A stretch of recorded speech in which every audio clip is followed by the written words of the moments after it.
বান্দা আসনি, আল্লাহ বলেন হে আমার বান্দারা, তোর আব্বা কবরের মধ্যে শুয়ে রয়েছে, তুই 2 রাকাত বাবার নামে আর 2 রাকাত মার নামে নফল নামাজ পড়া আল্লাহর কাছে বলো, আল্লাহ 2 রাকাত আমার বাবার নামে ওয়াকফ কইরা দিলাম, আর 2 রাকাত আল্লাহ আমার আম্মার নামে দিয়া দিলাম।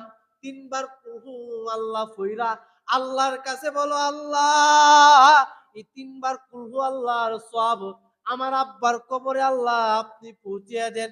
আর 3 বার কুহু আল্লাহ ফইরা আল্লাহর কাছে বলেন, আল্লাহ গো আমার মা কবরে শুয়ে রয়েছে, আল্লাহ আল্লাহ এই 3 বারের কুহু আল্লাহর সওয়াব আল্লাহ তুমি আমার আম্মার আমল নামাই দিয়ে। সুবহানাল্লাহ হইতেন না? আপনি এইটা না কইরে খালি আপনি মিষ্টি দিকে তাকান। মিষ্টিটা দেয়া না কেন? মিষ্টিটা দেয়া লাইন ভাই, কামাল ভাই মিষ্টিটা দেয়া লাইন। সবের তো হয়ে গেছে। যাই গেল এই মিষ্টি খাওয়ার রাত্র বানানো যেত না ভাই। আর ইবাদতের ক্ষেত্রে ভাই ইমাম সাহেব 4 রাকাত 8 রাকাত যে রাকাত বলছে এই রাকাতে পড়েন। আপনি যদি বলেন যে হুজুর নামাজের মধ্যে আয়াক হুজুর তারা শবে বরাতের নামাজটা, শবে বরাতে কোনো নির্দিষ্ট কোনো নামাজ কি নাই ভাই?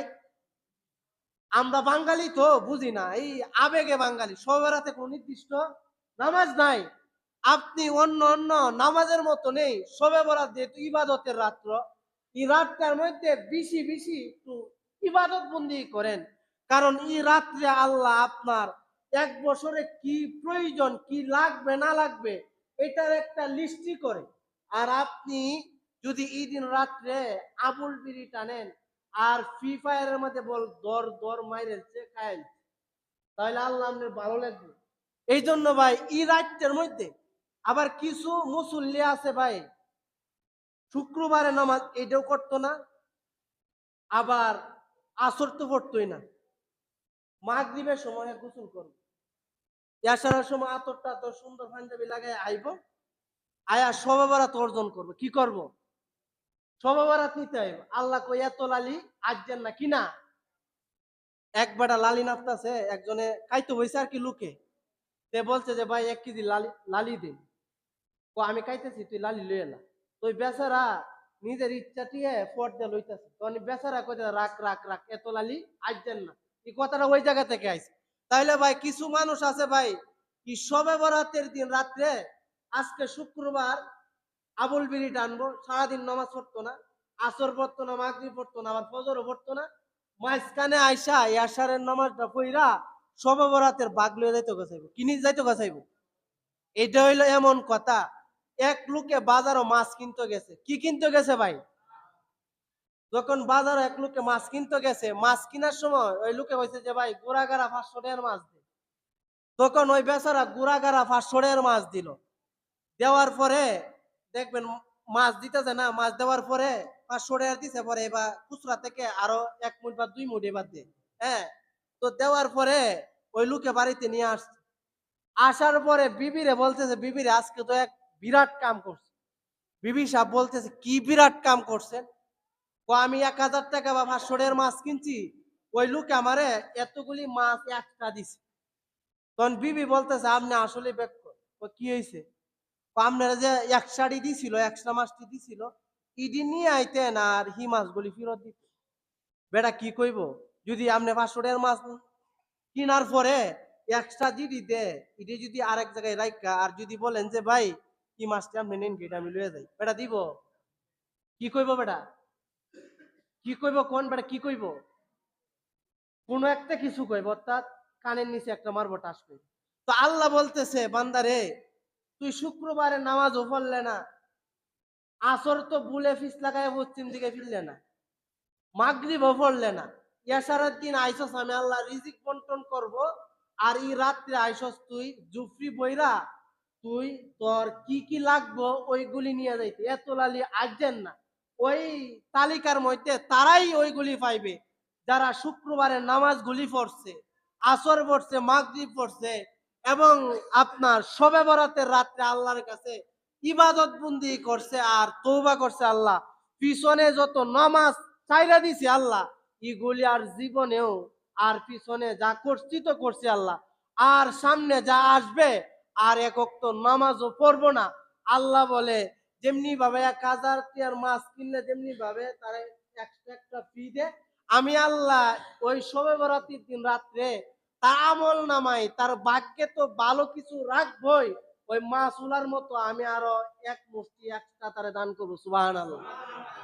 আর যদি আপনি যে মাছ ওলার মতো হয়ে যান, মাছ কিনছেন ফ্রি খাইতে চান, তাহলে আল্লাহ আপনার এত সোজা ফ্রি দিত না। এই জন্য ভাই শবে বরাত এটা ইবাদতের রাত্র, শবে বরাত এটা মাগফিরাতের রাত্র, শবে বরাত আল্লাহর নিকট ক্ষমা চাওয়ার রাত্র। এই জন্য আজকে রাত্রে একটু আগে আগে আসবে। এক ফকির এক ফকির কুত্তারে কইতে দেয় তোর ভিতরে 3টা খারাপ অভ্যাস। কয়টা খারাপ অভ্যাস? রাত- আরেক লোকে 99টা হত্যা করছে। কয়টা করছে ভাই? কইছে কোন ব্যক্তি আছে কিনা যে আমি 99টা হত্যা করছি আমারে ক্ষমা করব? কইছে হাইলমারা মসজিদের বড় হুজুর আছে ওই জায়গায় যা। ওই লোকে গেছে, যাওয়ার পরে হুজুরে জিজ্ঞাসা যে হুজুর ক্ষমার কোন রাস্তা আছে? 99টা করছে। কর না, তখন হুজুরে হত্যা করছে। এখন কয়টা হইছে? সেঞ্চুরি করছে। মানে এই লোককে আল্লাহ কেমনে মাফ করছে, এই দুইটা আলোচনা রাত্রে করব। এই জন্য ভাই এটা শবে বরাতের রাত্র, আজকে যে রাত্রটা, এই রাত্রের মধ্যে ভাই বেশি বেশি আমল করব, বেশি বেশি ইস্তিগফার করব। আর এই রাত্রের মধ্যে যে ভাই কয়বার কুল হু আল্লাহ পড়া লাগবো, কয়বার এইটা পড়া লাগবো, কয়বার নাচ পড়া লাগবো, এটা কোনো কিতাবের মধ্যে নেই।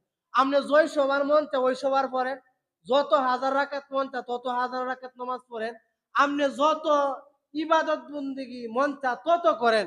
কিন্তু এই শবে বরাতের রাত্র যেন অন্তত পক্ষে ভাই শবে বরাত এশার নামাজটাও জামাতের সাথে পড়বেন, এবং ফজরের নামাজটাও যদি জামাতের সাথে পড়তে পারেন, তাহলে আপনি মনে করবেন যে আপনি পূর্ণ শবে বরাতের বরকত পায় বলাইছে। সুবহানাল্লাহ।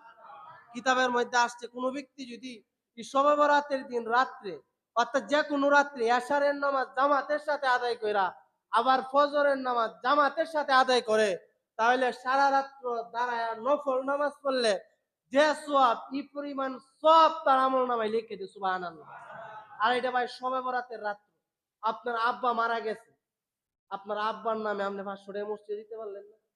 কত টিয়া তো বন্ধু, আপনি তো লেকচার মারেন বড় বড় যে আমি 10 লাখ টাকা দিয়ে একটা বাড়ি করছি, আপনার কাছে 500 টাকা চাইলে ওই জায়গাতে আপনি টাকা নেন। আল্লাহ কো যারা দান করস না আমি জানি কেমনে টিয়া নেই আল্লাহ। ও কেমনে?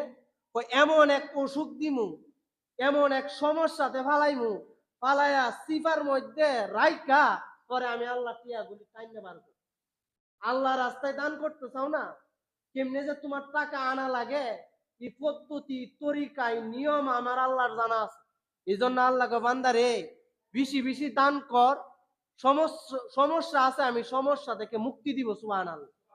টেনশনে আছো, রিজিক নাই, আমি আল্লাহ তোর চাকরি নাই, চাকরির ব্যবস্থা করে দিব। এই জন্য ভাই এটা শবে বরাতের রাত্র, ইবাদতের রাত্র। এই রাত্রে অন্তত পক্ষে আমরা বেশি বেশি দান করব। আল্লাহর ঘর মসজিদে যদি আমি দান করতে পারি, এটা হাসরের দিন আমি পাইবো। আপনার আব্বা নাই মা নাই, আব্বার নামে মার নামে 1 বস্তা সিমেন্ট মসজিদে দান করে জীবনে কত টাকা তো কত আন্দে নষ্ট করলেন, কত টাকা হসপিটালে আপনার ডক্টর রেদে আসলেন, কিন্তু আল্লাহর ঘর মসজিদটারে সুন্দরভাবে সাজানোর জন্য আমরা চেষ্টা করবো তো ইনশাআল্লাহ। আল্লাহ তাআলা আমাকে আপনাকে এই কথাগুলির উপর আমল করার তৌফিক দান করুন। তারা সুন্নত